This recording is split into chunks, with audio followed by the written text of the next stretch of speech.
Pendidikan Ki Hajar Dewantara, dan juga modul 1.4 itu terkait dengan budaya positif.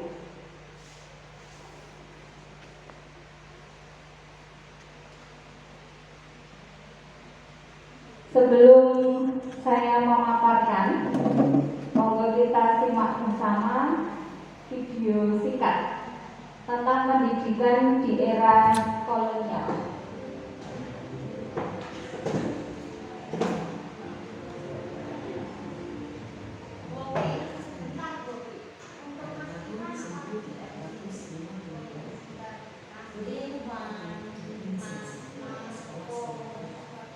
Tetapi hanya untuk mendidik calon-calon pegawai.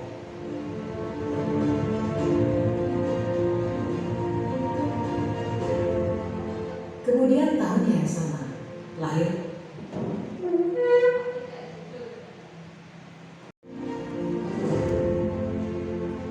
video ini akan menggambarkan tentang pendidikan zaman kolonial, sekaligus menjadi pengantar bagi Anda untuk berefleksi kembali perjalanan pendidikan Indonesia dari zaman kolonial hingga saat ini.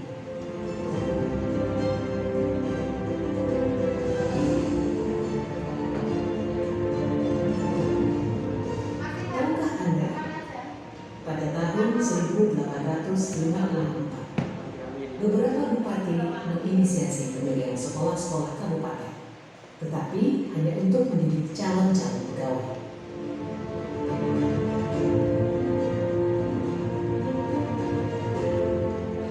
Kemudian tahun yang sama, lahirlah sekolah-sekolah Bumi Putra yang hanya mempunyai 3 kelas. Rakyat hanya diberikan pengajaran membaca, menulis, dan berhitung seperlunya, dan hanya mendidik orang-orang pembantu dalam mendukung usaha dagang mereka.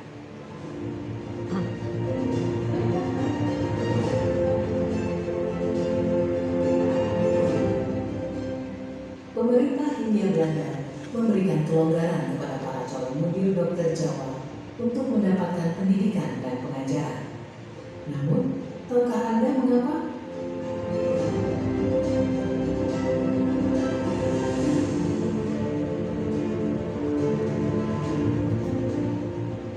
Pada tahun 1920, lahirlah cita-cita baru yang memimpikan perubahan radikal dalam pendidikan dan pengajaran.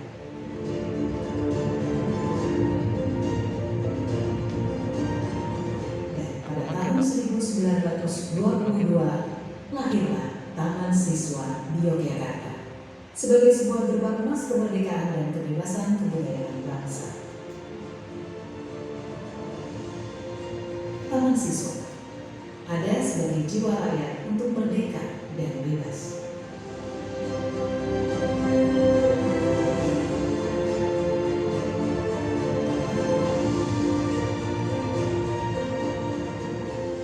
Lalu, apakah kita sudah merdeka?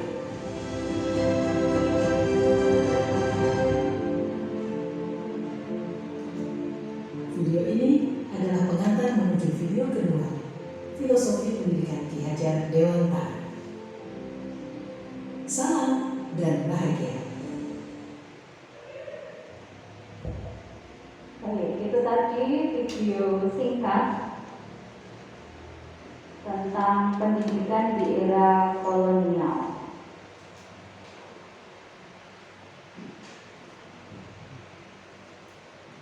Nah, setelah menyaksikan video tersebut, apa yang terlintas dalam benak Bapak Ibu? Ada yang ingin menyampaikan? Ya, Pak Risan. Terima kasih, Bu, Bapak Ibu sekalian. Jadi yang terlintas di pikiran saya bahwa pendidikan itu memang sudah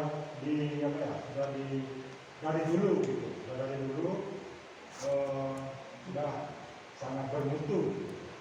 Terus di sini tadi yang di framingnya itu mengatakan apakah kita sekarang ini merdeka belajar. Jadi ini adalah betul-betul jiwa semangat kita sebagai guru nanti menerapkan merdeka belajar itu nanti seperti apa. Terus di sini ada settingan juga tadi di tahun-tahun 22 itu bebas. Berarti dari dulu sudah bahwa kita dunia pendidikan itu betul-betul sangat penting. Jadi orang-orang lulus apa ya, untuk sekolah itu sangat memperhatikan. Ya, mungkin seperti itu ada apa-apa. Terima kasih. Baik.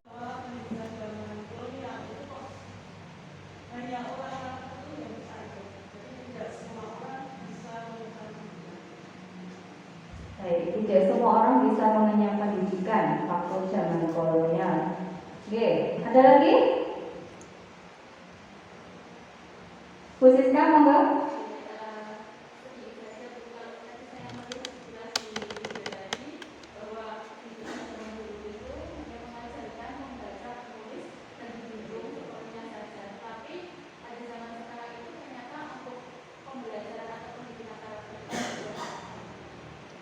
Baik, sampai melihat ke sekarang ya. Kalau dulu cuma membaca, menghitung, terus itu pun juga hanya seperlunya. Soalnya kalau nanti pinter-pinter bisa ngalahin si Londo itu ya.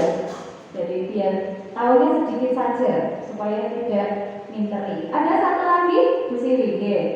Bahwa zaman dulu itu, sekolah zaman dulu itu menunjukkan zaman yang sangat sederhana dengan tempat yang pantas, bersih, tidak sama. Mereka itu ke sekolah itu dengan beragam, bahkan mereka itu tidak bersepatu pada zaman dulu.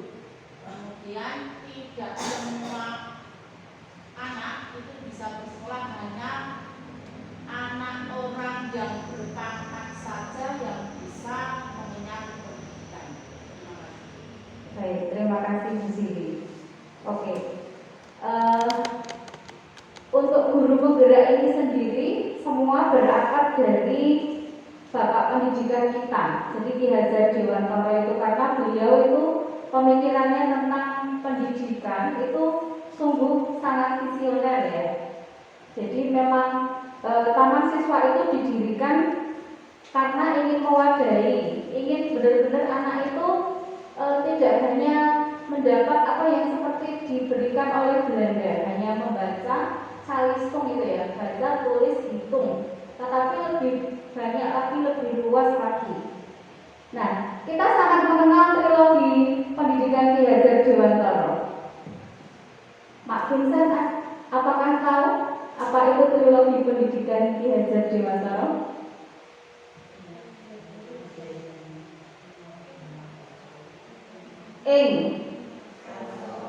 Ing ngarso. Ya, kemudian ing madya manungkarso tuturi handayani. Yang dipakai oleh Dinas Pendidikan, oleh Kementerian Pendidikan itu yang mana? Tuturi handayani. Ngarso, Bu Siwi, ngarso itu apa Bu Siwi? Depan ya. Ngarso sing tulodo di depan memberikan contoh. Kemudian ing madya manungkarso di tengah, madya. Di tengah berarti karso itu motivasi gitu ya. Motivasi. Tuturi handayani. Di belakang mengikuti. Ya, di belakang mendorong, tapi bukan mendorong dan kejlubuk gitu ya, tapi mendorong supaya lebih baik. Oke, nah kalau menurut Ki Hajar Dewantara itu pendidikan itu apa loh? Nah ternyata menurut Ki Hajar Dewantara pendidikan itu merupakan persemaian orang lain, persemaian benih-benih kebudayaan atau peradaban. Jadi kalau mau kebudayaan kita itu terus-menerus diketahui dan dilaksanakan oleh anak cucu cicit kita nanti sampai nanti, ya mau tidak mau lewatnya mana? Lewatnya ya pendidikan itu. Tuh, itu yang pertama. Lalu fokusnya yang pada perubahan. Jadi tetap kebudayaan itu tetap ada, tetapi juga jangan sampai kebudayaan itu stagnan, berhenti, ya semono-mono wae. tapi fokus pada perubahan. Apa yang berubah nanti kita akan lihat di slide-slide berikutnya. Nah, terus perubahan itu sumbernya ada nilai-nilai kemanusiaan. Jadi tetap berasal dari nilai-nilai kemanusiaan. Jadi mau di Jawa Tengah, mau di Jawa Timur, mau di tempatnya Pak Rizal itu mana? Di Flores, ya sama, nilai-nilai kemanusiaannya kan sama, meskipun kebudayaannya lain-lain. Nah, maka nilai kemanusiaan inilah yang dijunjung. Kemudian, nah ini yang paling penting ini, orientasinya pada murid. Kalau dalam video tadi Bapak dan Ibu melihat bahwa murid itu duduknya menghadap ke depan semua. Kenapa kok menghadapnya ke depan semua? Karena biar fokus ke sini, ke gurunya. Tapi kalau murid itu posisinya kayak meja makan itu kata Pak Selamat tadi ya, supaya yang ada di hadapannya itu juga menjadi fokus. Jadi tidak hanya melihat pada guru terus. Karena lagu ketika saya kecil itu ada lagu nah siji loro telu tangannya sedeku itu biasanya guru menawa diganggu ya. Jadi begini aja anak itu goblok jadi mau dengar orang atau bocah ya nggak tahu. Nah ini orientasinya pada murid, memandang anak itu dengan rasa hormat. Entah dia itu dari keluarga kaya, entah dia itu dari anak petani yang tidak punya sawah hanya buruh, tetap memandang anak itu dengan rasa hormat. Nah, ini kerangka perubahannya. Saya sajikan dalam bentuk hierarki ya. Ada 3 kerangka perubahan. Kita lihat dulu dari yang pertama, kodrat keadaan. Kodrat keadaan ini ada 2, yaitu kodrat alam dan kodrat zaman. Kodrat alam di sini dengan di Flores itu sama apa beda Pak?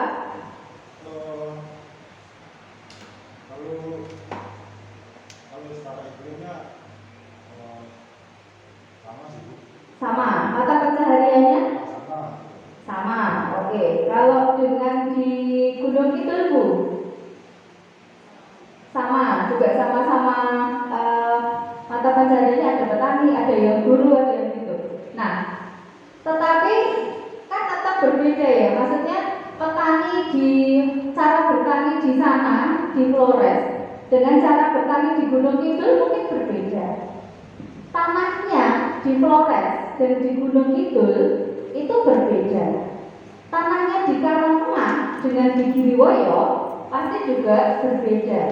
Maka perlakuan terhadap tanaman di Karangtengah dan juga di Giriwoyo itu pasti juga berbeda. Demikian juga anak.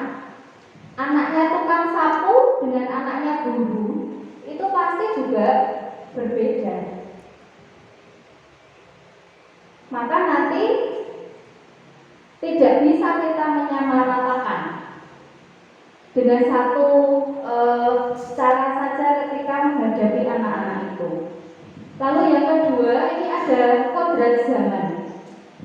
Zaman tahun 70-an, 80-an, 90-an itu pasti berbeda dengan zaman sekarang ini.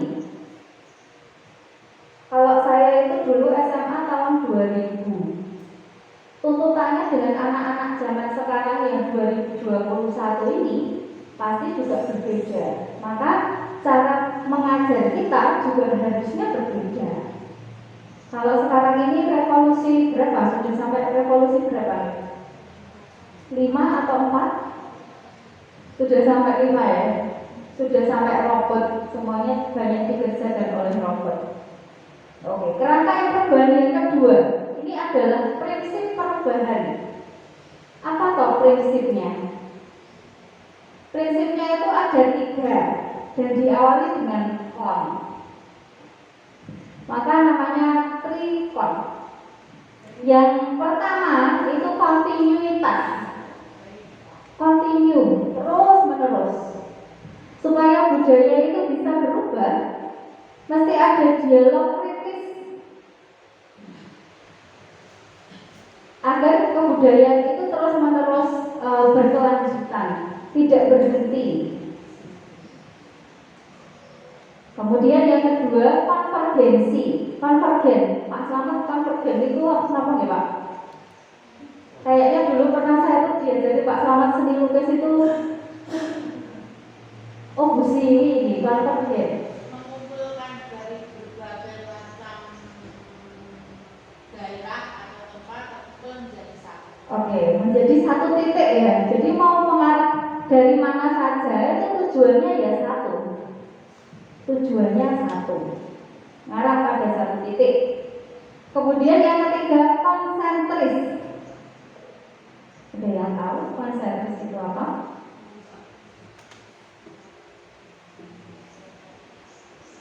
Buka KPM dulu ya. Konsentris itu berarti memperkuat, kemudian menghargai keberagaman. Lalu yang ketiga itu kerangka perubahannya. Nah ini, terus apa yang berubah? Apa yang berubah dalam dunia pendidikan ini?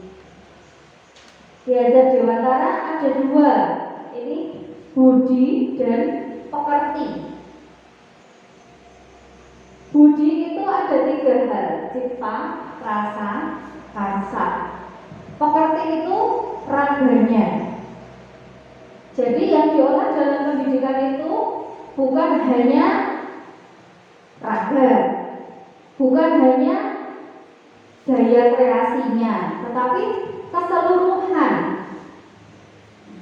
Kalau cipta itu berkaitan dengan apa? Warung. Cipta bukan cipta keluar budi ya. Cipta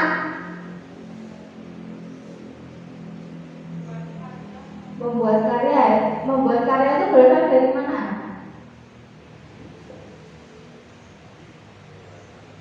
Ya, pikiran, betul. Cipta itu dari pikiran, kemudian rasa itu ya perasaannya, karsa kehendak. Jadi kalau sudah bisa semuanya diolah, ya akalnya, ya budinya, ya pekertinya itu nanti anak itu ya luar biasa. Nah, pendidikannya berarti tidak bisa separuh-separuh, hanya mengajarkan bahasa terus, hanya mengajarkan matematika terus, hanya mengajarkan satu itu juga tidak pas, maka harus semuanya. Ini menurut Ki Hajar Dewantara. Kemudian modul 1.4. Nah, sebelum saya lanjut, apakah ada pertanyaan dulu mengenai yang sudah saya sampaikan tadi?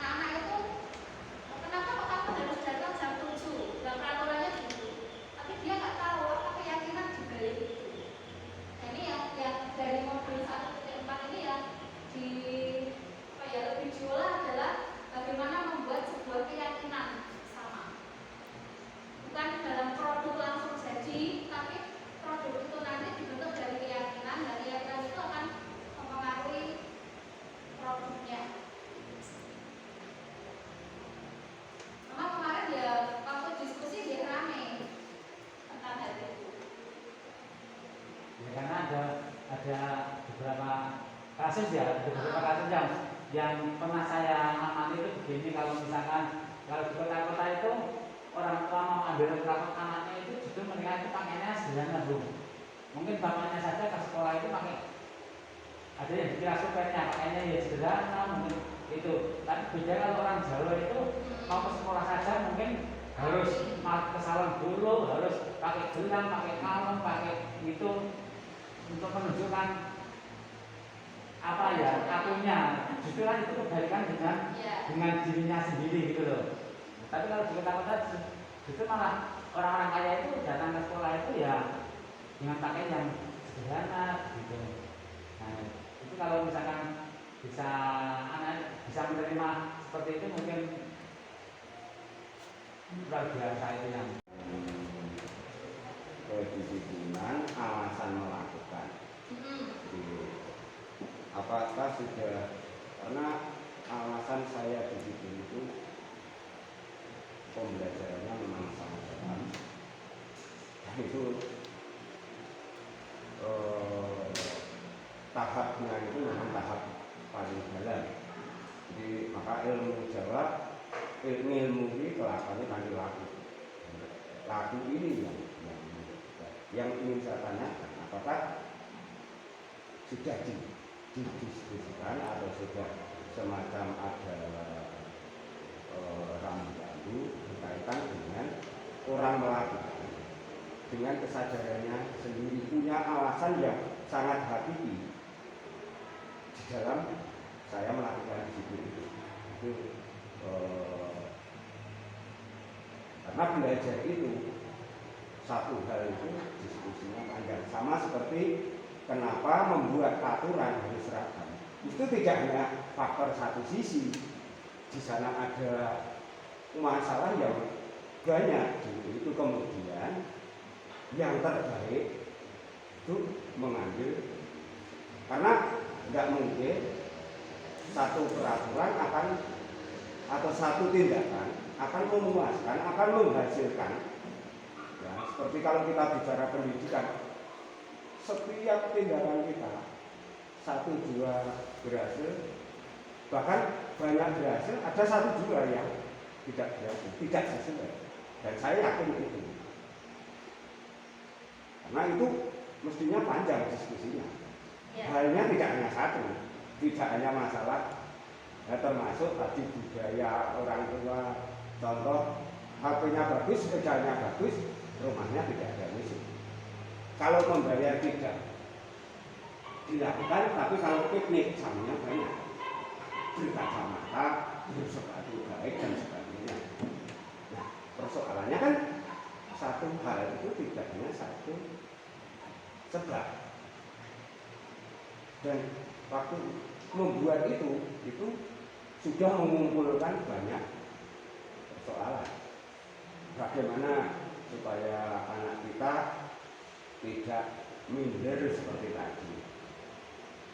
Bagaimana untuk saling ya disitulah triknya pendidikan. Maka saya kalau kembali ke hal yang ingin saya tanya, itu adalah semacam rambu-rambu atau semacam kesimpulan seperti apa sehingga siapapun tadi tanya pada Pak masih paham saya ini kelompok ini termasuk desa.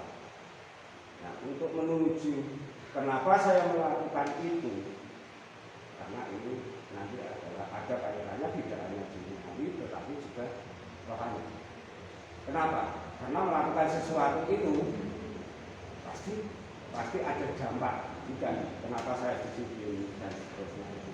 Dan disitulah yang nanti mungkin bisa dipertajam pada hal-hal tadi yang sudah disampaikan Bu Opi, tapi kan terhenti atau tidak terdalami. Kenapa siswa atau guru atau siapapun atau manusia ini memiliki keyakinan bahwa saya kalau bertindak ini akan berdampak positif untuk dirinya sendiri maupun orang lain. Oke, terima kasih Pak Bun. Pendekatan yang lebih luas itu pendekatan. Jadi metode itu langkah-langkah ya, teknik yang digunakan untuk melakukan pendekatan tersebut. Nah, Bagja itu adalah sebuah metode. Di atasnya itu pendekatannya adalah IA, inquiry apresiatif. namanya. Ada yang menarik, inquiry apresiatif. Apa yang menjadi fokusnya? Apresiatif itu ya. Nah, ini adalah suatu filosofi atau landasan berpikir yang berfokus kepada upaya kolaboratif menemukan hal positif, di mana dalam diri seseorang, dalam sebuah organisasi, dan dunia di sekitarnya.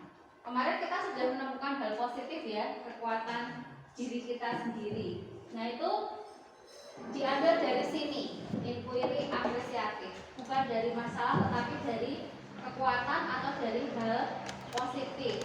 Langkahnya dengan kolaborasi. Kalau tidak bisa menemukan hal positif dalam diri saya, mungkin teman kita bisa membantu menemukan hal positif itu. Kapan? Nah, ini di masa lalu, masa kini maupun yang masa akan datang. IA ini disampaikan oleh Cooper Ryder. Jadi penggagasnya adalah Cooper Ryder. Kalau kata dosen saya itu sumber yang valid itu adalah tahun 90-an ke sini. Jadi yang sudah tahun 70, 80 itu bisa dikatakan sudah tidak sesuai dengan kodrat zaman. Maka dicari yang sesuai dengan kodrat zaman ini yang tahun 99 ya, mendekati tahun 2000. Nah, modelnya atau metodenya itu namanya Bagja. Bagja itu memulai prakarsa perubahan melalui sisi positif, kekuatan, aset, sehingga memuatkan individu dan semangat gotong royong. Jadi tidak bekerja sendiri-sendiri, karena kalau sendiri-sendiri capek ya. Aku pikir wes mompong tapi kok biasanya seperti itu kalau kerjanya sendiri. Tapi kalau semua bergerak dengan tujuan yang sama, yang apa kemarin kalau menuju satu titik yang sama? Konvergensi, ya. Nah, berarti masih ingat ya. Tujuannya apa? Untuk meningkatkan kualitas layanan pendidikan di sekolah yang berpihak pada murid. Jadi segala sesuatu yang kita pikirkan itu adalah murid. Murid kita itu seperti apa? Supaya kita bisa memberikan pelayanan yang terbaik itu kita mesti tahu murid kita latar belakangnya. Jadi kupluk-kuplukannya pokoknya terakhir itu berpihak pada murid. Kok dia itu begini, latar belakangnya bagaimana? Berpihak pada murid. Lalu, nah ini prakarsa perubahan kemarin yang sudah saya jelaskan juga. Prakarsa perubahan kemarin masih ingat apa yang berubah? Apa Mas Iwan yang berubah? Pak Vincent, pendidikan itu yang berubah apanya nanti dari siswa itu? Masih ingat? Budi pekerti, Budi ada berapa? 3. Cipta rasa karsa. Pekerti itu hubungannya dengan raga. Ya. Terus ini yang ditebalkan berpihak pada murid, well-being murid. Murid saya itu tertekan atau tidak, pokoknya bisa harus selamat jiwa dan raganya. Jangan cuma raganya di sini tapi jiwanya entah di mana. Berpihak pada murid terus pada murid, bukan berpihak pada keegoan kita sebagai guru, tapi murid. Lalu, nah ini gaun belajarnya seperti ini. Untuk materi secara umum trigonometri, secara khusus nanti tentang definisi sinus, kosinus, tangen, kosekan, sekan, dan kotangen. Dalam bahasa matematika ini masuk di materi trigonometri juga. Kalau bukan orang matematika dan fisika memang agak tidak memahami. Untuk yang pertama itu tentang membuat pertanyaan yang kami susun pertanyaannya, bagaimana membuat suasana pembelajaran itu di awal itu hidup. Maka kami menyiapkan pertanyaan-pertanyaan sederhana. Sebagai contoh, apa yang sudah peserta didik kenal dengan istilah sudut, kemudian derajat, busur derajat, dan hal sederhana itu hasil jawaban dari peserta didik yang tadi sudah kami tanyakan di awal. Nanti akan kami coba ajak untuk menggambar segitiga siku-siku. Karena dari segitiga siku-siku ini nanti akan kami gunakan untuk mencapai mimpi itu perlu kami diskusikan dalam suasana yang aktif, peserta didiknya aktif, kemudian kondusif, tertib, tanggung jawab dengan tugas. Itu yang kami rencanakan. Kemudian untuk penjabaran rencana, bagaimana supaya hal-hal yang direncanakan itu nanti bisa dilaksanakan? Ya, langkah pertama, guru harus membuat rencana pembelajaran yang mengarah pada proses pembelajaran seperti yang diinginkan. Kemudian guru membuat lembar kerja supaya nanti peserta didik bisa belajar. Siapa nanti yang akan dilibatkan? Jelas yang akan terlibat adalah guru serumpun matematika fisika dan peserta didik kelas 10 MIPA. Kapan program ini dilaksanakan?